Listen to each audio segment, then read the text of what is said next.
नमस्कार दोस्तों, स्वागत है आप सभी का हमारे YouTube channel Jayant Negi mathematics में। दोस्तों, अगर आप उत्तराखंड LT गणित की तैयारी कर रहे हैं तो आप हमारे चैनल को ज्वाइन कर सकते हैं। अगर आप UPT GT PGT मैथ्स की तैयारी करें तो भी आप हमारे चैनल को ज्वाइन कर सकते हैं, क्योंकि दोस्तों इन इम्पॉर्टेंट एग्जाम्स को ध्यान में रखकर ही हमारे द्वारा लगातार सीरीज चलाई जा रही है, जिसमें हम आपको इम्पॉर्टेंट MCQ प्रोवाइड करवा रहे हैं। दोस्तों, आज हम आपके लिए इम्पॉर्टेंट MCQ लेकर आए हैं मिक्स टाइप के, क्योंकि मैंने आपको बताया है कि बीच बीच में इस तरह के मिक्स क्वेश्चन लगातार सॉल्व करते रहना जरूरी है। इससे दोस्तों आपकी सेल्फ टेस्टिंग हो सकती है, सेल्फ इवैल्यूएशन का मौका मिलता है और आपको पता चल जाता है कि भाई आपकी तैयारी का लेवल कहाँ पर है। तो इसलिए इस तरह के मिक्स क्वेश्चन दोस्तों लगातार सॉल्व करते रहने अति आवश्यक हो जाते हैं। आज हम ऐसे ही कुछ इंपॉर्टेंट MCQ सॉल्व करेंगे और ये पूर्व एग्जाम में आए हुए हैं, तो सारे के सारे क्वेश्चन इंपॉर्टेंट है और आप देखिएगा कि हम इन क्वेश्चंस को किस तरीके से करेंगे और हमारी क्या अप्रोच रहनी चाहिए जब हम इस तरह के क्वेश्चंस को एग्जाम में सॉल्व करते हैं। तो चलिए वीडियो को स्टार्ट करते हैं।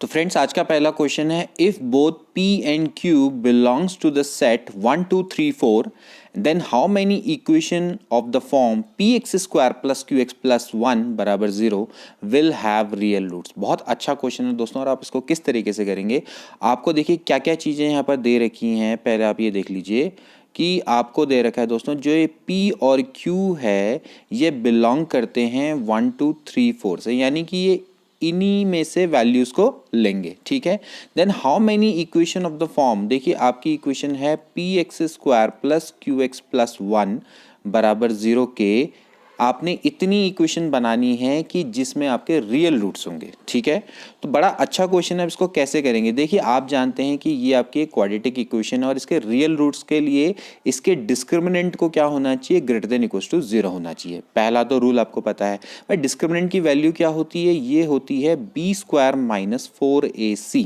है ना। It should be equal to greater than equal to 0। तो अब यहां से क्या हो जाएगा, देखिए यहां से आपका देखिए b square, it simply means that q square minus 4p should be greater than equal to 0, क्योंकि b है आपका q और आप देख सकते हैं भाई a आपका p है और c 1 है। तो यहां से दोस्तों हमारे सामने एक रिलेशन आ गया भाई, q square should be greater than equals to 4p, हम इसको ऐसा भी बोल सकते हैं। अब आपको ये चेक करना पड़ेगा दोस्तों कि ये कितने पेयर के लिए सेटिस्फाई करेगा। ठीक है, अब आप देखिए सबसे पहले हम स्टार्ट करते हैं। देखिए यहाँ पर Q है, Q की वैल्यू है 1 2 3 4, ये 4 वैल्यू दोस्तों ले सकता है। तो सबसे पहले हम किससे स्टार्ट करेंगे, देखिए 4 से स्टार्ट करेंगे। समझ में आया, हम 4 से स्टार्ट करेंगे जब Q की वैल्यू दोस्तों क्या है, 4 है। तो आप देखिए किस तरह से हम इस क्वेश्चन को करना है, क्या हमारी अप्रोच रहेगी। Q का मतलब यही हो जाएगा भाई 16 minus 4p should be greater than equal to 0। ठीक है, तो भाई यहां से 4p आपका क्या हो जाएगा, देखिए इस तरफ चल जाएगा तो लेस देन इक्वल टू क्या हो जाएगा 16, तो p must be less than equal to 4। Okay, तो कहने का मतलब है कि जब q की वैल्यू 4 है तो p की value less than equal to 4 होनी चाहिए। अब आपको पता है भाई p इन्हीं में से वैल्यू ले सकता है, तो p की टोटल कितनी वैल्यू हो सकती है, 4। ठीक है, यानी 4 वैल्यू हो सकती है इस केस में। तो ऐसे ही कितनी इक्वेशन बनेंगी, 4 इक्वेशन बनेगी। समझ में आया। इसके बाद अगला केस क्या हो सकता है कि जब q बराबर क्या ले, 3 ले वैल्यू, जब q की वैल्यू क्या हो जाए, 3 हो जाए।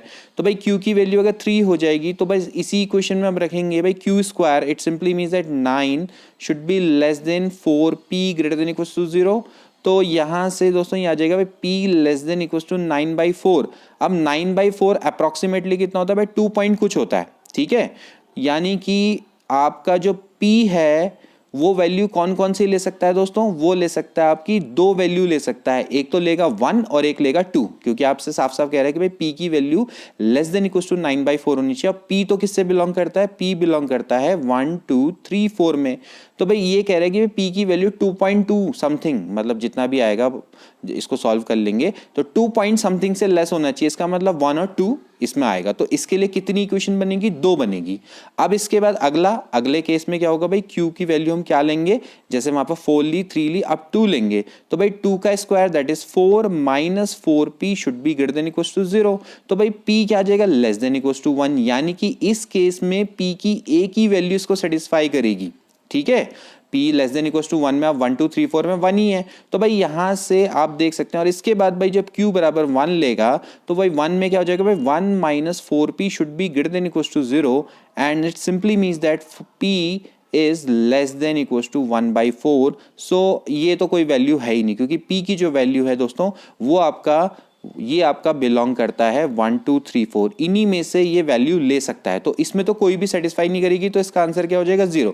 तो अब आप देख लीजिए कितनी इक्वेशन बनेगी, 4 2 6, यानी कि आपकी पहले वाले में बनी 4 2 6 और एक 7, तो यानी 7 ऐसी इक्वेशन बनेगी दोस्तों जहां पर इसके रूट्स आपके क्या होंगे, रियल होंगे, और p और q की वैल्यू 1 2 3 4 होगी। तो देखिए कितना अच्छा क्वेश्चन है और आप इसको किस तरीके से करेंगे। ठीक है, तो यहाँ पर आपके कहीं ना कहीं थोड़ा बहुत परम्यूटेशन कॉम्बिनेशन का भी मामला है, साथ में आपके क्वाड्रेटिक इक्वेशन भी है। तो इस तरह से दोस्तों इस क्वेश्चन को किया जाता है और साथ में इनइक्वालिटी भी कहीं ना कहीं लग रही है। तो बहुत अच्छा ये लेवल का क्वेश्चन है, लेकिन क्योंकि जैसे आपको समझाना है तो समझाने के लिए इतना समय लग जाता है। अदरवाइज आप इस क्वेश्चन को आप एग्जाम में बहुत जल्दी से कर सकते हैं। ऐसा कुछ नहीं है, b स्क्वायर माइनस 4ac किया, उसके बाद लगातार q की वैल्यू रखते चले गए और उसमें आपने देख लिया भाई p की कौन कौन सी वैल्यू इसको सेटिस्फाई करती है, तो बहुत जल्दी निकल जाएगा, ऐसा कोई बात नहीं है। तो आई होप कि आपको अच्छे से समझ में आ गया होगा। इसके बाद अगला question, what is the value of 1 minus 2 plus 3 minus 4 plus 5 minus n up to so on 101। बहुत अच्छा क्वेश्चन है दोस्तों, आप इसको किस तरीके से करेंगे। अब आप इसको क्या कर सकते हैं दोस्तों, दो सीरीज में आप इसको डिवाइड कर सकते हैं। देखिए एक तो होगी आपकी 1, यानी जितने भी आपके पॉजिटिव टर्म है 1 प्लस 3 प्लस 5, ठीक है, जितने भी पॉजिटिव टर्म है कितने हैं आपके, 101 वाला भी पॉजिटिव है। और एक आप कर लीजिए नेगेटिव वाली कितनी है, -2 -4 -6, और लेके ये कहाँ तक जाएगा दोस्तों, -100 तक जाएगा। ठीक है, अब दोस्तों यहां से आप क्या करेंगे, इसका सम निकालिए और इसका सम निकालिए। दोनों आपकी दोस्तों क्या है, अर्थमेटिक प्रोग्रेशन है। तो अर्थमेटिक प्रोग्रेशन का सम कितना होता है दोस्तों। अब यहां पर आप दोस्तों थोड़ा सा आप इंप्रोवाइजेशन करके इसको सॉल्व कर सकते हैं। देखिए आप इसको अर्थमेटिक प्रोग्रेशन का जो फॉर्मूला उससे कर सकते हैं n/2 2a plus n minus 1 into D, है ना। लेकिन पहले आपको n निकालना पड़ेगा, फिर थोड़ा बहुत ही लंबी कसरत हो सकती है। तो आप इसको थोड़ा दिमाग से करिए। इसमें टोटल टर्म कितने, 101, ये कहां से स्टार्ट हो रहा है, 1 से, यानी पॉजिटिव वाले टर्म से स्टार्ट हो रहा है, पॉजिटिव पे ही खत्म हो रहा है। तो टोटल मिला के इसमें टर्म आपके कितने होंगे, इसके टर्म कितने होंगे 51 और इसके टर्म कितने होंगे 50। ठीक है, आप देख सकते हैं कि इसके टोटल टर्म आपके 51 होंगे, आप चेक कर सकते हैं। ठीक है, तो कैसे आए, क्योंकि आप देखिए 1 से स्टार्ट हो रहा है और 101 पे खत्म हो रहा है और पॉजिटिव ही है। तो कहने का मतलब ये है कि +1 से, तो यानी कि जो आपके पॉजिटिव टर्म है वो 51 होंगे और ऑफकोर्स जो बाकी बचे वो क्या होंगे, नेगेटिव टर्म होंगे। तो अब आप देखिए ये दोस्तों क्या है, कंसेक्यूटिव ऑड टर्म है। कंसेक्यूटिव ऑड टर्म का जो सम होता है दोस्तों कितना होता है, n²। तो यानी इसका सम कितना हो जाएगा भाई, 51 का स्क्वायर। डायरेक्ट फॉर्मूला, अगर आप चाहें तो इंप्रोवाइजेशन करके इसको ऐसे निकाल सकते हैं। इसके बाद देखिए यहां पर है सारे के सारे इवन टर्म, अगर मैं इसमें से 2 कॉमन ले लूं, ठीक है, मैं एक साथ सम निकाल रहा हूं मैं, ठीक है, मैं एक साथ सम निकालने की कोशिश कर रहा हूं। देखिए अगर मैं यहां से -2 कॉमन ले लूं तो दोस्तों ये क्या बचेगा, 1 + 2 + 3 से लेकर कहां तक बचेगा भाई, 50 तक, यही तो बचेगा। ठीक है, अब 1 + 2 + 3 से लेके 50 तक का जो सम होता है वो क्या होता है दोस्तों, n × n + 1/2, यानी 50 × 51/2, ऐसे करके निकाल सकते हैं। तो यहां से क्या हो जाएगा, 2 से 2 कैंसिल आउट हो जाएगा, 51 ले लो कॉमन, 51 कॉमन ले लेंगे तो क्या अंदर क्या बचेगा भाई, 51 - 50, 51 में से 50 गया तो एक ही बचा, तो कितना बच गया, 51। तो देखिए इस तरह से आप इसको सॉल्व कर सकते हो। तो ए वाला इसका राइट आंसर है। तो अप्रोच आपकी कैसी होनी चाहिए, ये मेरा आपको बताने का मोटिव है। आप इसको निकाल लेंगे, ऑब्वियसली बहुत सिंपल सा क्वेश्चन है, लेकिन आपको किस तरह से इसको करना है एग्जाम में कि बहुत जल्दी सॉल्व हो जाए, ज्यादा समय नहीं लेना है और ये क्वेश्चन सॉल्व भी हो जाए। तो ऐसी अप्रोच से अगर आप करेंगे तो अच्छा रहेगा। आप इसको ध्यान में रखेंगे कि the sum of even consecutive जो नंबर होते हैं स्टार्टिंग फ्रॉम 1, सॉरी ऑड जितने भी आपके कंसेक्यूटिव नंबर होते हैं स्टार्टिंग फ्रॉम 1, उनका जो सम होता है दोस्तों कितना होता है, ध्यान में रखना, कितना, n²। ठीक है ना, जो आपके n कंसेक्यूटिव ऑड नंबर होते हैं, जो first n consecutive odd number होते हैं पॉजिटिव वाले, उनका जो सम होता है वो n² होता है। ये आपको ध्यान में रखना है। अदरवाइज फिर आप फॉर्मूला लगाओ वो n/2 2a + n - 1 × d, उसमें बहुत समय लग जाएगा। अगला क्वेश्चन करते हैं। इसके बाद नेक्स्ट क्वेश्चन है दोस्तों, काफी अच्छा क्वेश्चन है। If A B C are the subsets of a given set, then which of the following one relation is not correct, आपको बताना है कि इनमें से कौन सा रिलेशन आपका करेक्ट नहीं होगा। ठीक है, तो देखिए दोस्तों आपके सामने आप इसको बहुत इजीली सॉल्व कर सकते हैं। जैसे देखिए सपोज करो आपके पास एक सुपर सेट है। ठीक है, अब होगा क्या, इसके अंदर क्या होंगे, इसके अंदर होंगे दोस्तों आपके सबसेट्स। ठीक है, सबसेट्स आपके क्या क्या होंगे, जैसे कि आपका ये हो गया ए, ठीक है, एक सेकेंड, जैसे ये दोस्तों ये आपका ए है। तो दोस्तों आप देखिए मैंने यहाँ पर आपके सामने वेन डायग्राम रिप्रेजेंट कर दिया और आप में जैसे कि A B C are the subset of a given set, ये आपका सुपर सेट है, इसके सबसेट है, इस तरीके से मैंने इसको बना दिया है। ठीक है, अब आपसे देखिए पहला वाला रिलेशन क्या कह रहा है, A union A intersection B. A आपका कितना है दोस्तों, ये वाला है। ए इंटरसेक्शन बी क्या होगा दोस्तों, ये। ठीक है, अब आप बताइए ये वाला पार्ट है आपका ए, तो A union A intersection B क्या होगा भाई, यही वाला पार्ट तो होगा। तो A union A intersection B actually क्या होना चाहिए, ये तो ए होना चाहिए, होना चाहिए नहीं होना चाहिए भाई, सीधी सीधी सी बात है भाई, आपका ए इंटरसेक्शन बी क्या है, सबसेट ऑफ ए है। ठीक है, उसका यूनियन अगर आप ए के संग करेंगे तो ए ही तो आएगा भाई, A intersection B is a subset of A and B. A intersection B का मतलब होता है कि जो ए और बी दोनों में कॉमन है, तो अगर आप उसका ए के संग यूनियन करेंगे तो ऑफकोर्स वो ए के बराबर आएगा। तो पहला वाला ही दोस्तों क्या हो गया, गलत हो गया। ठीक है, इसके बाद आप देख सकते हैं कि भाई ए यूनियन बी, जैसे कि आपका ये टोटल आपका है ए यूनियन बी। ठीक है, ये देखिए ये आपका पूरा ए यूनियन बी है यहां तक। ठीक है, अब इसका आपको क्या करना है, इसके संग ए का इंटरसेक्शन करना है। तो ए इसमें कॉमन क्या है, ए यूनियन बी में क्या कॉमन है दोस्तों, वो आपका ए कॉमन है, तो इसका राइट है, ए बिल्कुल करेक्ट है। ठीक है, क्योंकि ए यूनियन बी एक्चुअली क्या होता है, ए यूनियन बी होता है सुपर सेट ऑफ ए। ठीक है, या फिर आप कह सकते हैं A is a subset of A union B. तो अगर आप ए का यूनियन करें या ए का इंटरसेक्शन करेंगे ए यूनियन बी के संग, तो क्या आएगा दोस्तों, वो ए ही आएगा, क्योंकि A intersection A union B के अंदर ही ए होता है। तो जब उसमें अगर आप कॉमन निकालने की बात करेंगे तो दोस्तों क्या आएगा, उसका ए ही आएगा। इसके बाद ये तो बहुत सिंपल से लॉ हैं, जैसे आप देख सकते हैं कि भाई अगर मैं इसको दोस्तों जो आपका ए इंटरसेक्शन बी है, ए इंटरसेक्शन बी यूनियन अगर मैं सी करूंगा तो वो एक्चुअली क्या होता है दोस्तों, वो होता है A union C intersection B union C के बराबर होता है। ठीक है, ये आप एक तरीके से कह सकते हैं इट इज डिस्ट्रीब्यूटिव लॉ भी आप इसको कह सकते हैं। आप कुछ मत करो, जो आपका जो यहाँ पर यूनियन है, जो यहाँ पर नीचे वाला जो लॉ है, इसमें यूनियन को आप प्लस कर दो, इसको डॉट कर दो, तो भाई ए प्लस बी बराबर क्या होता है भाई, A dot B plus B dot C, ऐसे भी करके इसको कर सकते हो। ठीक है, अदरवाइज आप इसको वेन डायग्राम की मदद से भी कर सकते हो। तो ये दोनों तो दोस्तों क्या है, आपके डिस्ट्रीब्यूटिव लॉ हैं। ये डिस्ट्रीब्यूटिव होता है with respect to addition as well as multiplication. यहाँ पर एक मल्टीप्लीकेशन वाला डिस्ट्रीब्यूटिव लॉ भी लगता है कि भाई A dot B plus C बराबर क्या हो जाएगा, A plus C dot B plus सी।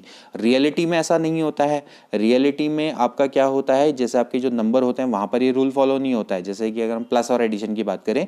लेकिन यूनियन एंड सब्सट्रैक्शन में आपका क्या होता है, डिस्ट्रीब्यूटिव होता है with respect to addition as well as with respect to multiplication. जैसे कि भाई यहां पर दोनों रूल फॉलो होते हैं, जैसे कि भाई A dot B plus C बराबर क्या होगा, A plus C dot B plus C. और ऐसे ही जो जनरल नियम जो आपको पता है भाई, ए प्लस सी मतलब अपने प्लस को क्या कर देना है, प्लस और डॉट को इंटरचेंज कर देना है, तो क्या हो जाएगा भाई, A dot C plus B dot C. तो बस अब आपने क्या करना है, जहां पर जो डॉट है, डॉट की जगह पर आप क्या कर दो, इंटरसेक्शन कर दो, और यहां पर इसकी जगह पे क्या कर दो, यूनियन कर दो, तो आपके पास फॉर्मूला आ जाएगा। ठीक है, ये आपका यूनियन और ये हो गया इंटरसेक्शन, ये यूनियन। और ऐसे ही यहां पर कर दो, यहां पर आप क्या करना है, यूनियन, इसकी जगह पे इंटरसेक्शन। तो जहां पर आपका ये है, इसकी जगह पर आपका क्या हो जाएगा, यूनियन, इसकी जगह पे इंटरसेक्शन। ऐसे करके दोस्तों आप इनको फॉर्मूलों को याद कर सकते हैं, बहुत ईजिली याद हो जाएंगे और बिल्कुल इसमें कोई दिक्कत नहीं आएगी। तो आपको बताना है कौन सा करेक्ट नहीं, तो आपका पहला वाला ही आ गया, बाकी सब आपको माथापच्ची करने की आवश्यकता ही नहीं है। तो इसके लिए आपको वेन डायग्राम बनाने की भी आवश्यकता नहीं है, वो तो मैं वेन डायग्राम से आपको बता रहा हूँ। एग्जाम में आपको आएगा तो आपको कैसे पता होना चाहिए भाई, आपको इस तरह से करेंगे कि क्योंकि A intersection B is a subset of A, so of course A union A intersection B actually क्या हो जाएगा, ए हो जाएगा, क्योंकि वो उसी के अंदर है। तो जब आपको पता है भाई 1 2 3 के अंदर अगर 3 है तो 1 2 3 और 3 का यूनियन 1 2 3 तो होगा ना, तो भाई वही केस सबका होना चाहिए। ऐसे ही जो दूसरा वाला केस है, दूसरे वाले केस में भाई आपको पता है ए यूनियन बी है, A union be super set होता है ए का, तो भाई ए इंटरसेक्शन यूनियन बी क्या हो जाएगा, ऑफ कोर्स ए हो जाएगा, क्योंकि उसी के अंदर से वो निकल के रहा है। तो ऐसे ऐसे करके आप इसको निकाल सकते हैं। ठीक है, आपके लिए मतलब ये 2 सेकंड का भी क्वेश्चन नहीं है।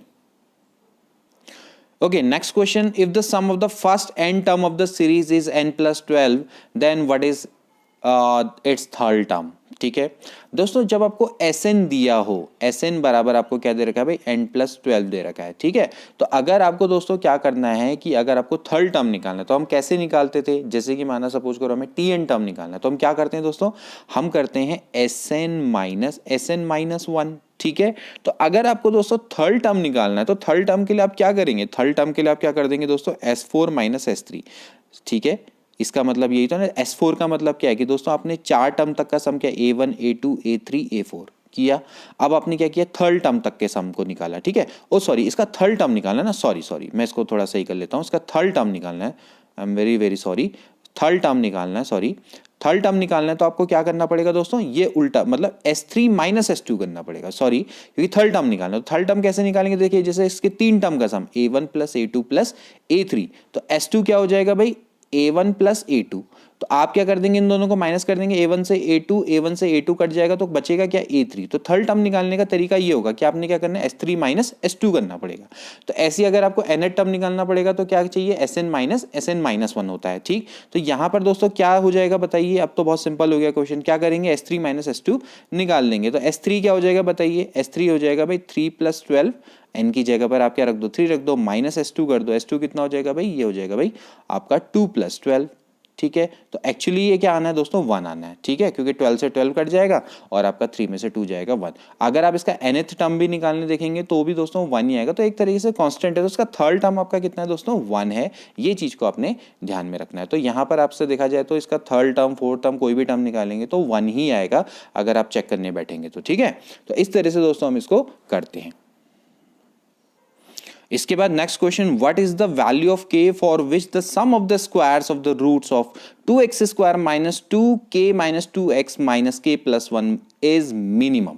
आपको बताना है कि k की क्या वैल्यू होनी चाहिए जिसके लिए sum of square of roots minimum हो। बहुत अच्छा क्वेश्चन है। देखिए दोस्तों, आपके मैक्सिमम मिनिमा के संग संग आपका क्वाड्रेटिक इक्वेशन दोनों के जोड़ तोड़ से होगा। कैसे करेंगे देखिए, फटाफट इसको कर लेते हैं। लेट इसके रूट में मान लेता हूं अल्फा और बीटा। ठीक है, अल्फा और बीटा में मान लेता हूं, आप सबसे पहले क्या निकालिए, सम ऑफ रूट्स निकालिए। भाई अल्फा प्लस बीटा क्या होता है, माइनस बी अपॉन ए, तो निकालिए क्या हो जाएगा, माइनस बी अपॉन ए, यानी 2k माइनस 2 अपॉन कितना हो जाएगा 2। ठीक है, आप यहाँ पर से देख सकते हैं क्योंकि माइनस है तो माइनस माइनस का प्लस हो जाएगा, तो भाई अल्फा प्लस बीटा तो कितना आ गया भाई, k माइनस 2 आ गया। ठीक, यहाँ पर तक तो कोई दिक्कत नहीं है। इसके बाद हम निकालते हैं अगला अल्फा इंटू बीटा, यानी product of root. Product of root क्या होता है, सी अपॉन ए, तो सी अपॉन ए एक्चुअली दोस्तों क्या हो जाएगा, ये हो जाएगा माइनस k प्लस 1 अपॉन 2। ठीक हो गया, यहाँ तक कोई दिक्कत नहीं। अब आपसे क्या कह रहा है कि भाई alpha square plus beta square, यही दोस्तों आपने क्या करना है, मिनिमाइज करना है। आपसे कह रहा है ना कि for which the sum of square of the roots is minimum, आपको इसको मिनिमाइज करना है। इसका मतलब आपको पता है भाई alpha square plus beta square क्या होता है, ये होता है अल्फा प्लस बीटा का whole square minus 2 alpha beta, होता ही नहीं होता है।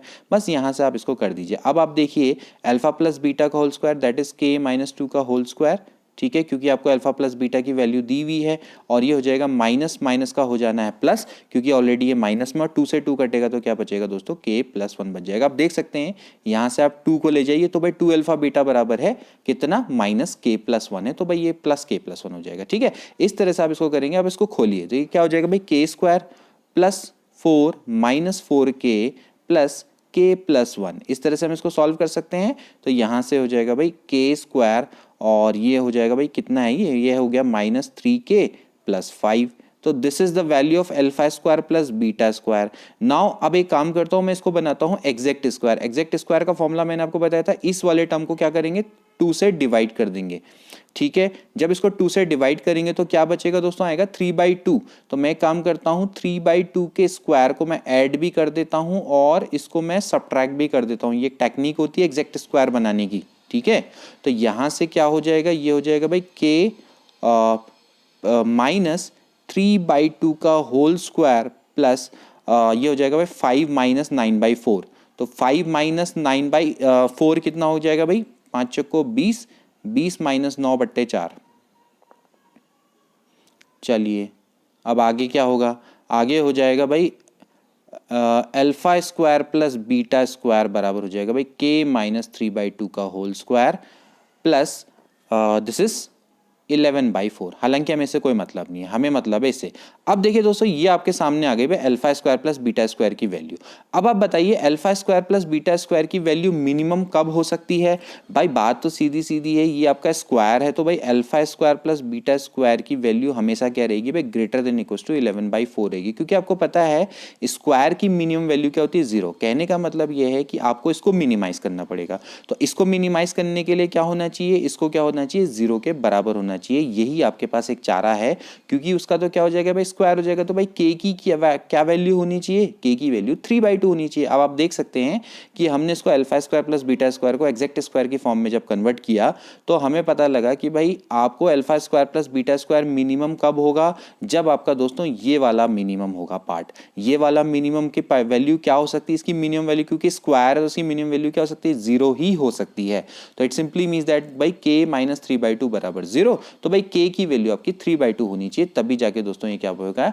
मिनिमम हो पाएगा, क्योंकि स्क्वायर है ना। तो यहां पर तो यानी alpha square plus beta square की मिनिमम वैल्यू क्या होगी दोस्तों? वो होगी 11/4। कभी ऐसा भी क्वेश्चन आ सकता है। तो भाई लेकिन हमें पूछ रहा है भाई k की किस वैल्यू के लिए मिनिमम होगा? तो भाई k की किस वैल्यू के लिए मिनिमम होगा? ये 3/2 के लिए ये दोस्तों क्या होगा? मिनिमम होगा। तो आई होप ये क्वेश्चन आपको अच्छे से समझ में आ गया होगा। Okay, another question. If the roots of equation a minus b minus cx square plus b minus c minus ax plus c into a minus b are equal and then which one of the following is correct? बहुत अच्छा question दोस्तों। इसके root equal हैं तो आपको बताना है ये किस में होंगे। देखिए दोस्तों, वैसे जो क्वेश्चन होता है यहाँ पर ए बी सी नहीं होता, बहुत सिंपल होता है, बी माइनस सी सी माइनस है ना, तो उसको निकालना तो बहुत ईजी होता है। थोड़ा सा ये टिपिकल क्वेश्चन है। आप इसको कैसे निकालेंगे? सबसे पहले आपसे कह रखा है कि भाई रूट इसके इक्वल है। रूट जब इक्वल होते हैं तो भाई डिस्क्रिमिनेंट क्या होता है? 0 होता है, ये सभी को पता है, ठीक है। यानी कि B square minus 4ac must be equal to क्या होना चाहिए? 0। इतना आपको पता है। तो भाई रूट का अगर बराबर है तो भाई बी स्क्वायर माइनस 4ac क्या होता है? 0। यानी कि ये हो जाएगा भाई बी सी माइनस ए, क्योंकि आपको पता है भाई बी आपका बी इंटू सी माइनस ए है, यहाँ पर दिख रहा है ये बी है, और माइनस 4 इंटू ए सी बी माइनस सी ए माइनस बी बराबर क्या हो जाएगा? 0 हो जाएगा, ठीक है। यहां तक तो कोई भी दिक्कत नहीं होनी चाहिए, ठीक है। इसके बाद अब देखिए यहां से हो जाएगा भाई बी स्क्वायर सी माइनस ए का होल स्क्वायर माइनस, थोड़ा सा दोस्तों यहाँ पर कैलकुलेशन है, अदरवाइज इसमें कुछ नहीं है।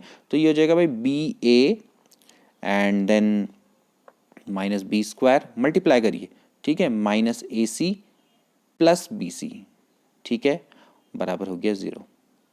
यहाँ तक हमने सही किया है भाई, बिल्कुल सही किया है। Minus B square minus A C plus B C.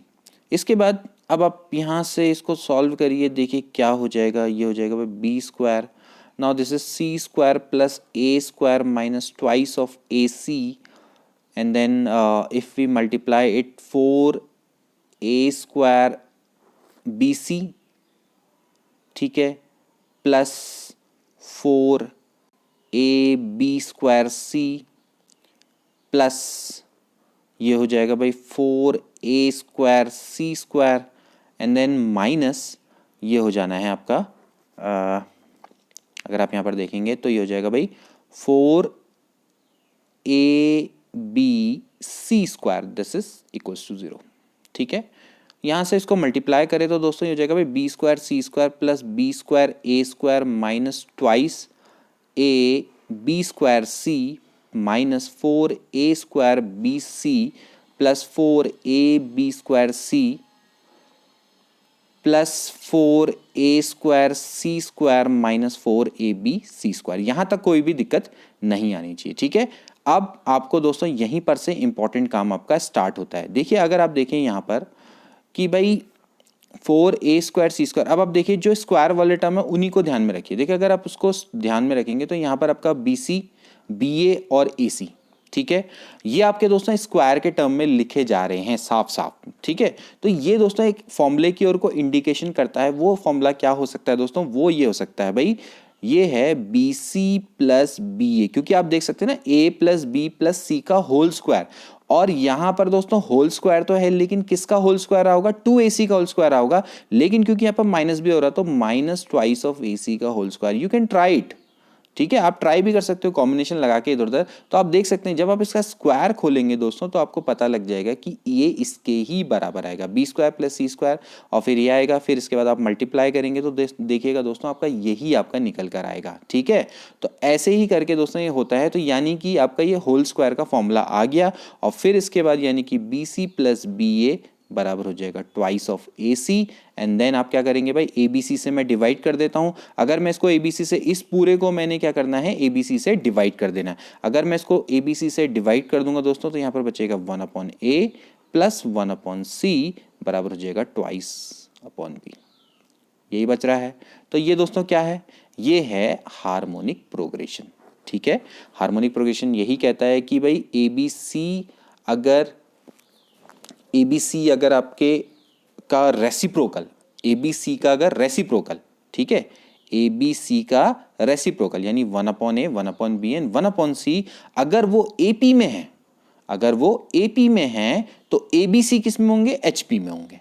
ठीक है, तो ABC यहां पर किस में है दोस्तों, हार्मोनिक प्रोग्रेशन में है, अगर इनका रेसिप्रोकल अर्थमेटिक प्रोग्रेशन में, तो यहां पर इनका रेसिप्रोकल अर्थमेटिक प्रोग्रेशन में है, सो ABC आपके क्या है, हार्मोनिक प्रोग्रेशन में। बहुत अच्छा क्वेश्चन है दोस्तों, और ये अच्छे लेवल का क्वेश्चन है, और एग्जाम में जब हम इसको सॉल्व करते हैं दोस्तों हम इतना शायद हमें इतना आइडिया ना लगा पाए, तो ऐसे क्वेश्चन को आप दोस्तों ध्यान में रखिए कि भैया आपका ऐसा क्वेश्चन आएगा तो श्योरली ये जब ये लंबा चौड़ा आकर आपका बन रहा है तो पक्का ये किसी ना किसी का स्क्वायर बनता है, यानी a प्लस बी प्लस सी का स्क्वायर अपने हमेशा दिमाग में रखिएगा। अदरवाइज ये क्वेश्चन अगर यहाँ पर a b और c नहीं होता तो ये बहुत सिंपल क्वेश्चन होता, ज़्यादातर क्वेश्चन आपको ऐसे ही मिलेंगे, लेकिन ये थोड़ा अच्छे लेवल का क्वेश्चन है, तो आपको इस क्वेश्चन के लिए ऐसी अप्रोच अपनानी पड़ेगी।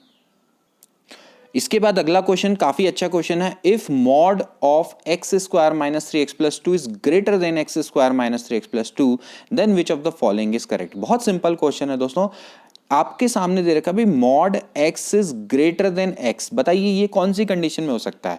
देखिए अगर मैं आप एक्स की वैल्यू अगर मैं लिखूं 2, माना सपोज करो एक्स की वैल्यू 2 है, तो भाई क्या मॉड 2 ग्रेटर देन 2 होगा, नहीं, ये तो गलत है। अगर मैं एक्स की वैल्यू -2 लिखूं तो -2 का जो मॉड होता है वो तो 2 होता है। ठीक है, तो भाई जो हम कह सकते हैं कि भाई जो -2 का मॉड है वो ग्रेटर देन -2 होता है, होता ही नहीं होता है, तो बिल्कुल सही है।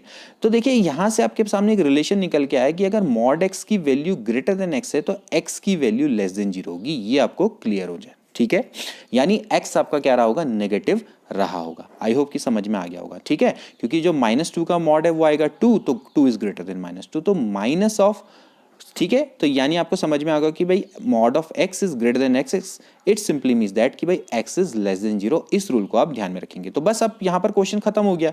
तो आपसे यही तो कह रखा भाई x की जगह पे ये है पूरा x square minus 3x plus 2 is greater then x square minus 3x plus 2, तो इट सिंपली मीन्स दैट कि भाई जो x square minus 3x plus 2 है वो लेस देन 0 रहा होगा।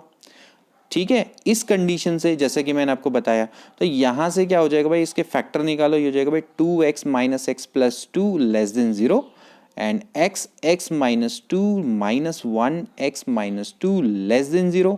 ठीक है, तो यहां से x minus 1 x minus 2 less than 0। अब इसके बाद क्या करते हैं, देखिए यहाँ पर नंबर लाइन बनाइए 2 और 1। ठीक है, इसके दो फैक्टर आएंगे, एक 2 आएगा एक 1 आएगा। क्या करेंगे, ये पॉजिटिव, ये वाला नेगेटिव, ये वाला पॉजिटिव। आपको क्या चाहिए, लेस देन 0, तो यानी कि वैल्यू क्या करेगी, 1 से लेकर 2 के बीच में लाई करेगी। आप इसको ऐसे भी लिख सकते हैं 1 से लेकर 2। तो क्या होगा दोस्तों इसका राइट आंसर, इसका राइट आंसर होगा सी वाला, यानी कि 1 से लेकर 2। ठीक है, तो इस तरह से दोस्तों हम इस इनइक्वालिटी के क्वेश्चन को सॉल्व करते हैं। आई होप कि यहाँ पर आपको समझ में आ गया होगा कि क्या कॉन्सेप्ट हमने लगाया कि अगर mod X is greater then x है तो इट सिंपली मीन्स दैट कि भाई x इज लेस देन 0 होता है। बहुत अच्छा कॉन्सेप्ट। इसके बाद अगला question, a geometric progression consist of 200 terms if the sum of odd terms of GP is m and if the sum of even terms of GP is n then what is the common ratio. बहुत simple सा question है, एक GP में 200 term है। देखिए कैसी होती है GP, ऐसे होती है a आर स्क्वायर, ऐसी तो होती है ना, लास्ट में क्या आता है AR की पावर n-1। ठीक है, अब यहाँ पर n-1 यानी कितना हो जाएगा, AR की पावर 199, क्योंकि n आपका कितना है 200 है, तो 200 में से एक गया, कितना बच जाएगा 199। ठीक है, अब दोस्तों ये वाले जो टर्म है, देखिए ये वाले जो टर्म है दोस्तों, ये AR, सॉरी ये दिख नहीं रहा है, देखिए ये वाला जो टर्म है दोस्तों ए आर, फिर इसके बाद ये दोस्तों कैसे वाले टर्म है, ऑड टर्म है, तो क्या हो जाएगा भाई ए आर स्क्वायर, ठीक है, से लेकर दोस्तों ये कहाँ तक जाएगा आपका जो ऑड टर्म है, ठीक है, ए आर स्क्वायर यानी कि जितने भी आपके, तो ये जाएगा ए आर की पावर 198 तक जाएगा, नहीं जाएगा, सारे के सारे क्या है ऑड टर्म है। और इवन टर्म क्या होंगे ए आर, फिर क्या होगा ए आर क्यूब, ठीक हो गया, टर्म की बात हो रही है, पावर की बात नहीं हो रही है, ठीक है, ये हो जाएगा ए आर की पावर 199, ठीक है। अब आपसे दोस्तों क्या कह रखा है, इसका सम आपको दे रखा है, चलो देख लेते हैं, एक बार चेक कर लेते हैं, the sum of odd terms is m, यानी कि इसकी वैल्यू दोस्तों दे रखी है m और इसकी वैल्यू दे रखी है n, ठीक है, यहां तक तो आपको क्वेश्चन क्लियर हो गया होगा। अब दोस्तों सम कैसे निकालते हैं, याद है ना आपको, फॉर्मूला क्या होता है, फॉर्मूला होता है ए आर की पावर n-1, ठीक है। अब देखिए आपको बताना है कि इसमें टर्म कितने होंगे, आपको साफ साफ है 200 टर्म है, बिल्कुल बराबर टर्म है, तो ऑफकोर्स इसमें कितने टर्म होंगे 100, ठीक है, इसमें टर्म कितने होंगे 100 और नीचे वाले में भी 100 ही होंगे, ठीक है, क्योंकि आपको 200 टर्म है तो 200 में इवन और ऑड में जब बांटेंगे तो 100 टर्म होंगे, तो ए आर की पावर कितना हो जाएगा भाई 100-1 अपॉन कितना हो जाएगा r-1, ठीक है, इजिकल्स टू आपको कितना दे रखा है m, इक्वेशन नंबर 1, ठीक है। इसके बाद दूसरे वाले का सम निकालिए, देखिए दूसरे वाले में जो पहला टर्म है वो ए आर है, ठीक है, पहला टर्म क्या है ए आर, तो क्या हो जाएगा 100-1 अपॉन r-1 इक्वल टू क्या दे रखा है भाई n दे रखा है, क्वेश्चन नंबर 2। अब कुछ नहीं करना है, क्या कर देना है, दोनों को डिवाइड कर देना, दोनों को डिवाइड कर दीजिए तो क्या होगा भाई, दोनों को डिवाइड करेंगे, यहीं पर डिवाइड कर दो, एक कट जाएगा, तो क्या बचेगा a अपॉन ए आर बराबर क्या बचेगा भाई m अपॉन n, a से a भी कट गया, तो भाई r की वैल्यू क्या आ जाएगी दोस्तों, r की वैल्यू आ जाएगी भाई n अपॉन m, यही तो निकालना है ना, तो भाई n अपॉन m इसकी राइट आंसर है, ठीक है, तो n अपॉन m है यहाँ बिल्कुल है, तो बी वाला इसका ऑप्शन बिल्कुल करेक्ट है, ठीक है। तो इस तरह से दोस्तों हम इनके कॉमन रेशियो को फाइंड आउट कर सकते हैं। इसके बाद अगला question, a set A contain 3 elements and other set B contain 6 element, then what is the minimum number of elements in A union B can have. देखिए कितना सिंपल क्वेश्चन, आप कितनी जल्दी कर लेंगे। देखिए एन ए यूनियन बी क्या होता है बताइए, एन ए यूनियन बी बराबर होता है N A plus N B minus N intersection B, होता है नहीं होता है, ठीक है। अब आपसे क्या कह रहा है बताइए, आपसे कह रहा है दोस्तों कि इसकी आपको मिनिमम वैल्यू बतानी है, मिनिमम नंबर ये तो कह रहा है, तो इसको मिनिमम होने के लिए इसको मैक्सिमम होना पड़ेगा, है ना। अब आप देखिए ए एन ए कितने दे रखे हैं 3 और एन बी कितने दे रखे हैं 6, ठीक है। तो ऑफ कोर्स ए से बड़ा कौन है, बी है, तो एन ए इंटरसेक्शन बी बड़ा कब होगा बताइए, इन दोनों में सबसे ज्यादा क्या कॉमन आ सकते हैं, एक में 3 एलिमेंट एक में 6, तो कॉमन नंबर ऑफ एलिमेंट सबसे ज्यादा क्या हो सकते हैं 3, समझ रहे हैं ना। ए इंटरसेक्शन बी बराबर क्या हो जाएगा 3, कहने का मतलब है कि ए को बी का सबसेट होना चाहिए, ए को जब बी का सबसेट होगा तो ए इंटरसेक्शन बी की जो वैल्यू होती है दोस्तों मैक्सिमम होती है, और ऑफ कोर्स ए ही बी का सबसेट हो सकता है, बी नहीं हो सकता, क्योंकि बी में आपके क्या है 6 नंबर ऑफ एलिमेंट है, इसमें 3 नंबर ऑफ एलिमेंट है, तो ऑफ कोर्स बी ए से बड़ा है, ठीक है। तो भाई ए इंटरसेक्शन बी की जो मैक्सिमम वैल्यू है वो क्या हो सकती है 3 हो सकती है, क्योंकि आप जानते हैं कि ए और बी, ए इंटरसेक्शन बी का मतलब होता है ए और बी में जो कॉमन है, तो ए और बी में सबसे ज्यादा क्या एलिमेंट कॉमन आ सकते हैं, 3 ही तो आ सकते हैं, उससे ज्यादा थोड़ी आ सकते हैं, ठीक है। तो भाई यहाँ से क्या हो जाएगा, एन ए की वैल्यू कितनी है भाई 3 प्लस 6 माइनस कितना हो जाएगा भाई 3, क्योंकि आपको ये 3 है उसकी मिनिमम वैल्यू हम इसकी मैक्सिमम वैल्यू हमने 3 निकाली, तो भाई कितना आ जाएगा 6, तो this is the minimum value of A intersection B. अगर आपसे कहा होता कि भाई मैक्सिमम वैल्यू निकालो, चलो उसको भी देख लेते हैं, ए यूनियन बी बराबर, अच्छा मैक्सिमम वैल्यू में क्या होना चाहिए, इसको मिनिमम होना पड़ेगा। अब इसकी मिनिमम वैल्यू क्या हो सकती है कि इन दोनों में कुछ भी कॉमन ना है, तो इसकी मिनिमम वैल्यू क्या हो जाएगी, ऑफ कोर्स 0 हो जाएगी। तो यहां से दोस्तों क्या हो जाएगा भाई 3 + 6, यानी कि इसकी मैक्सिमम वैल्यू कितनी हो सकती है दोस्तों 9 हो सकती है। हो सकता है कि इनमें कुछ भी कॉमन ना हो, ठीक है, तो वो आपकी क्या होगी ए यूनियन बी की मैक्सिमम वैल्यू की। तो मैक्सिमम वैल्यू के केस में क्या होता है भाई N A plus N B हो जाता है, डायरेक्टली आप क्या कर देते हैं ऐड कर देते हैं, ठीक है। तो लेकिन ज्यादातर क्वेश्चन क्या आता है मिनिमम वैल्यू का आता है, तो आप इसको ध्यान में रखेंगे। इसके बाद अगला question, what is the number of diagonal in an octagon. कितना अच्छा क्वेश्चन है दोस्तों, और ये परम्यूटेशन कॉम्बिनेशन का बहुत बढ़िया क्वेश्चन है, और 1000 बार ये पता नहीं कितने एग्जामों में अब बार बार आता है। तो कैसे करेंगे दोस्तों, आप एक बनाइए, ये एक सॉरी, ठीक है, ये आपका दोस्तों क्या है ऑक्टागन है, ठीक है। ऑक्टागन में आपको पता है कि कितने पॉइंट होंगे, ऑफ कोर्स दोस्तों 8 होंगे, और 8 इसमें साइड होंगी A B C D E F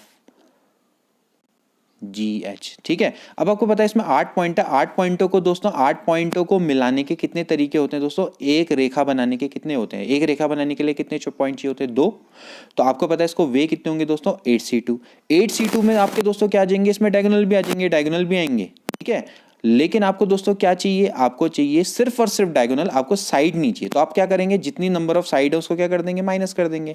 तो 8c2 माइनस 8 दैट इज क्या हो गया भाई, 8 इंटू 7/2 माइनस हो गया 8, यानी कि हो जाएगा भाई 8 कॉमन ले लेंगे, या चलो एक काम कर लो, ऐसे कर लो, ठीक है। 7 चौक होता है 28, यानी कितना आ गया, 20 आ गया आंसर, ठीक है। तो 20 इसका राइट आंसर है, ठीक। आपको क्या करना है दोस्तों, आपने सिर्फ डायगोनल चाहिए। तो डायगोनल में आपने क्या किया भाई, टोटल वे निकाल लिया। आपके पास टोटल 8 पॉइंट्स हैं, ठीक है। तो उसमें से आपकी कितनी स्ट्रेट लाइन बन सकती हैं, तो आपको क्या करना पड़ेगा दोस्तों, तरीका 8c2 निकालना पड़ेगा। अगर आपके पास n पॉइंट है तो उससे कितनी लाइंस बनेंगी, आपकी nc2 लाइन बनेगी, ठीक है ना। इसी तरह से आपके पास अगर 8 पॉइंट है तो उससे 8c2 लाइन बनेगी। अब 8c2 लाइन में देखिए ये भी तो आ जाएंगी, ये लाइनें भी तो हैं, यानी कि साइड्स भी हैं। अब आपको सिर्फ डायगोनल चाहिए तो आप क्या करेंगे भाई, 8c2 माइनस 8 कर देंगे। दूसरा फॉर्मूला इसको याद करना, डायरेक्टली निकालने का होता है भाई n into n minus 3/2। Directly इससे भी निकाल सकते हो कि भाई डायगोनल का फॉर्मूला होता है। तो क्या हो जाएगा भाई, 8 इंटू 5 डिवाइडेड बाई 2, तो यानी हो गया 2 चक्को 8, तो 5 चक्को 20 हो गया। तो डायरेक्टली आप ऐसे भी निकाल सकते हो। डायरेक्टली फॉर्मूला याद कर लो भाई, n इंटू n माइनस 3/2। हम तो ऐसे ही करते हैं डायरेक्ट, ठीक। तो यहां से दोस्तों इसका राइट आंसर क्या आ जाएगा भाई, डी वाला इसका ऑप्शन राइट है। That is the number of diagonal in an octagon. इसके बाद what is the value of determinant, बहुत जल्दी हम इसको निकाल सकते हैं। कैसे निकालेंगे, सबसे पहले आप क्या करिए, इसमें जो जो कॉमन आता है वो कॉमन लीजिए। सबसे पहले ऊपर से क्या आ रहा है दोस्तों, 1 फैक्टोरियल कॉमन आ रहा है, नीचे से आप देख सकते हैं 2 फैक्टोरियल कॉमन आ रहा है, और उसके बाद 3 फैक्टोरियल कॉमन आ रहा है। तो पहले आपने क्या किया भैया, पहली वाली जो रो है उससे 1 फैक्टोरियल, नीचे वाली से 2 फैक्टोरियल, और सबसे जो नीचे वाली रो है उससे 3 फैक्टोरियल कॉमन ले लिया, ठीक है। यहाँ से हम ले सकते हैं, आप देख सकते हैं, ठीक। तो भाई यहाँ पर क्या बचेगा, यहाँ पर बचेगा 1 ऑफकोर्स, और 2 फैक्टोरियल कॉमन लिया, सॉरी 1 फैक्टोरियल कॉमन लिया तो ऑफकोर्स यहाँ पर बचेगा 2, और फिर यहाँ पर कितना बच जाएगा, 3 बच जाएगा, ठीक है। यहाँ पर तक कोई भी दिक्कत नहीं है। इसके बाद आपने दूसरे से 2 फैक्टोरियल कॉमन लिया तो यहाँ पर 2 बचेगा, यहाँ पर बचेगा भाई 3, ठीक है। और यहां पर आप देख सकते हैं भाई 4 इंटू आपने 2 फैक्टोरियल कॉमन लिया है, तो 4 इंटू 3 इंटू 2, ठीक है। तो यानी कि आपका दोस्तों क्या बचेगा, यहां पर बचेगा आपका 12, ठीक है। यहाँ पर तक कोई दिक्कत नहीं है, ठीक है। आपने यहाँ पर से क्या कॉमन लिया दोस्तों, यहाँ पर से 2 फैक्टोरियल कॉमन लिया। ध्यान में रखना है कि आपने 2 फैक्टोरियल लिया है सेकंड में से, तो 2 फैक्टोरियल लिया है तो यहाँ पर बचेगा 1, सॉरी क्योंकि यहाँ पर 1 बचेगा, मैं सोच ही रहा था कुछ गलत हुआ है ना। और यहाँ पर आपका क्या बचेगा भाई, 3 फैक्टोरियल को आप 3 इंटू 2 फैक्टोरियल लिख सकते हैं, और 4 का 4 इंटू 3 इंटू 2 फैक्टोरियल लिखेंगे, ठीक है। इसके बाद अब यहाँ पर से आपने दोस्तों क्या लिया है, फिर से आपने 1 कॉमन लेंगे, तो यहाँ पर दोस्तों क्या बच जाएगा आपका, 3 फैक्टोरियल आपने कॉमन लिया, तो यहाँ पर क्या बचेगा भाई 4, और क्योंकि यहाँ पर से आपने 3 फैक्टोरियल कॉमन लिया तो भाई 5 फैक्टोरियल को क्या लिखते हैं, इसको आप लिखते हैं भाई 5 इंटू 4, यानी कि कितना हो जाएगा आपका 20, ठीक हो गया। बस अब आप इसको सॉल्व करिए। इसको सॉल्व कैसे करेंगे, देखिए यहाँ पर से, एक सेकेंड इसको मैं थोड़ा छोटा कर देता हूँ। तो चलिए अब आप इसको सॉल्व करिए, देखिए क्या हो जाएगा भाई, 3 2 जाता है 6, 6 हो गया कितना 12। अब आप इसमें दोस्तों क्या लगाइए, चाहे तो एलिमेंट्री ऑपरेशन लगा सकते हैं। एलिमेंट्री ऑपरेशन से क्या हो जाएगा भाई 1 2 3, आपने क्या करना है R2 माइनस R1, देखिए क्या ऑपरेशन होगा, R2 में से R1 घटाओ और R3 में से R1 भी माइनस कर दो, तो कितना बच जाएगा, 0 बच जाएगा, ये बच जाएगा 1, और 12 में से 3 गया, कितना बचता है, 9 बचता है, ठीक है। और ऐसे ही आप क्या कर सकते हैं दोस्तों, यहाँ पर से भी आप माइनस कर सकते हैं, 0 हो जाएगा, और 4 में से 2 गया आपका 2 ही बचता है, 20 में से आपका 3 गया, तो ये बचता है आपका 17, ठीक है। तो अब आप यहाँ पर से देख सकते हैं, एक सेकेंड में इसको ज़रा चेक करना चाहूँगा दोस्तों। हमने यहाँ पर थोड़ा जल्दबाजी में गलती कर दी, यहाँ पर 3 फैक्टोरियल, हमने यहाँ पर 1 फैक्टोरियल कॉमन लिया ना, तो यहाँ पर 6 बचेगा, ठीक है। अब यहाँ पर अगर 6 बचेगा तो यहाँ पर से थोड़ा ठीक कर लेते हैं इसको, कोई बात नहीं, कभी कभार ऐसी गलतियाँ हो जाती है। 1 में से 1 गया 0, 3 में से 2 गया 1, और यहाँ पर कितना बचेगा, 6 बचेगा, ठीक है। इसको करेक्ट कर लेते हैं, और यहाँ पर आपका कितना बचेगा भाई, 20 में से 6 गया, आपका 14 बचेगा, ठीक हो गया। अब सही है, अब यहाँ पर कोई भी दिक्कत नहीं है, ठीक है। तो यहाँ पर से दोस्तों क्या हो जाएगा, जब आप इसको खोलेंगे with respect to column number 1, so we will get 14 minus 12, तो 14 माइनस 12 कितना हो जाएगा दोस्तों, 12 इंटू 2 यानी कि 24, तो 24 इसका राइट आंसर है। तो ऐसी आपकी अप्रोच होनी चाहिए दोस्तों इसको सॉल्व करने की, ठीक है। आपने सबसे पहले क्या करेंगे, 1 फैक्टोरियल 2 फैक्टोरियल 3 फैक्टोरियल कॉमन ले लेंगे, उसके बाद थोड़ा सावधानी से इसको करेगा। मैंने थोड़ा जल्दबाजी में इसको सॉल्व करने में थोड़ा गलती कर दी, लेकिन फिर भी कहीं ना कहीं हमारा दिमाग, जब हम जल्दबाजी भी करते हैं तो भी हमारा कहीं ना कहीं कॉन्शियस माइंड एक्टिव रहता है, तो हमें पता लग जाता है कि भाई गलती हो गई, तो कोई बात नहीं। आप जितना ज़्यादा ऐसी तरह की प्रैक्टिस करेंगे तो आप गलतियों में भी सबक ले लेंगे और आप गलत नहीं करेंगे क्वेश्चन। आपका दिमाग चारों तरफ से काम करेगा कि हाँ कहीं ना कहीं गलती होगी, तो आपको इंडिकेशन मिल जाएगा, और फिर इसके बाद आप दोबारा से क्वेश्चन को within few second solve कर लेंगे। इसके बाद अगला question, if x plus A plus B plus C बराबर 0 then what is the value of this. देखिए इतना सिंपल क्वेश्चन और ये कैसे एग्जाम में आ गया मुझे नहीं पता, लेकिन देखिए इस तरह के सिंपल क्वेश्चन भी एग्जाम में आ जाते हैं, इसलिए कभी भी इजी क्वेश्चंस को अंडर एस्टिमेट ना करें। यहाँ पर क्या हो जाएगा भाई, x plus A plus B plus C बराबर 0। आप क्या करिए भाई, कॉलम नंबर 1 में आप c1 plus c2 plus c3 कर दीजिए, ठीक है। तो क्या हो जाएगा भाई, x plus A plus B plus सी, यही आ जाएगा। पहले वाले में x plus A plus B plus C, x plus A plus B plus सी, यही तो कह रहा है, ठीक है। अब बाकी जो भी है x plus B B C C X plus C, देख लेते हैं कहीं हमने गलती तो नहीं कर दी। देखिए वही है। अब आपको इसकी वैल्यू 0 दे रखी है भाई, 0 0 0। तो भाई आपको पता है कि अगर एक कॉलम या कोई रो में अगर सारे एलिमेंट 0 हो गए तो डिटरमिनेंट की वैल्यू क्या हो जाएगी, 0 हो जाएगी। तो इसका ए राइट आंसर है। इसके बाद अगला क्वेश्चन देखिए, लेट m एंड n, जहां पर आपको दे रखा भाई m is less than n, be the roots of a equation x square minus 16 plus 39 if 4 term p q r s are inserted between m and n in the form of an AP, then what is the value of P plus Q plus R plus S। बहुत अच्छा question है दोस्तों कि आपको M और N दिया हुआ है और आपको क्या किया है कि भाई M और N के बीच में P Q R और S, इसको ऐसे इंसर्ट कर दिया कि ये क्या बन गया, AP बन गया।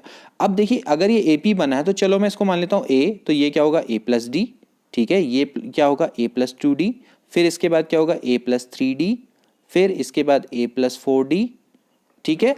ये हो गया आपका A, कितने हो गए 1 2 3 4 5 6, 1 2 3 4 5, और फिर लास्ट में क्या आ जाएगा A प्लस 5D, ठीक है। यहाँ तक आपको कोई भी दिक्कत नहीं होनी चाहिए, ठीक है। यहाँ पर आपका ध्यान में रखना कि जो ये आपके हैं ये वाले टर्म हैं, ये आपके P Q R और S, ठीक है।